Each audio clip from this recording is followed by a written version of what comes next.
మనిషికి మద్యం మత్తు తలకెక్కితే వావి వరుసలు మరచిపోతే మానవత్వం మంటగలుపుతాడు అనడానికి ఈ ఘటన నిదర్శనం. తల్లిలా చూసుకోవలసిన అల్లుడే అత్తపాలిట కాల ఎముడయ్యాడు.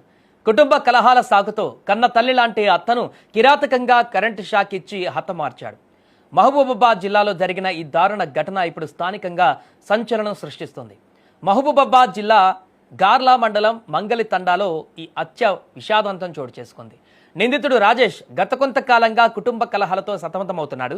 ఈ మధ్య ఆ విభేదాలు తారాస్థాయికి చేరాయి. దీనికి తోడు రాజేష్ మద్యానికి బానిసైనట్టుగా తెలుస్తుంది. నిన్న రాత్రి ఫుల్గా మద్యం సేవించిన రాజేష్ విచక్షణ కోల్పోయాడు. క్షణికావేశంలో అత్తకు బలవంతంగా కరెంట్ షాక్ ఇచ్చాడు. దీంతో అత్త కంసాలి అక్కడికక్కడే మృతి చెందింది. దీంతో భయపడిపోయిన మామ రాజేష్ తల్లిదండ్రులు ప్రాణభయంతో పరుగులు తీశారు. ఇదిలా ఉంటే రాజేష్ అన్న రమేష్కు 3 రోజుల క్రితం రెండవ వివాహం అయింది. అయితే అక్కడే ఉన్న అన్న భార్యపై కూడా రాజేష్ కత్తితో దాడి చేశాడు. తీవ్రంగా గాయపడ్డ ఆమెను స్థానిక ఆసుపత్రికి తరలించారు. సమాచారంతో ఘటనా స్థలానికి చేరుకున్న పోలీసులు కేసు నమోదు చేసుకుని దర్యాప్తు చేస్తున్నారు.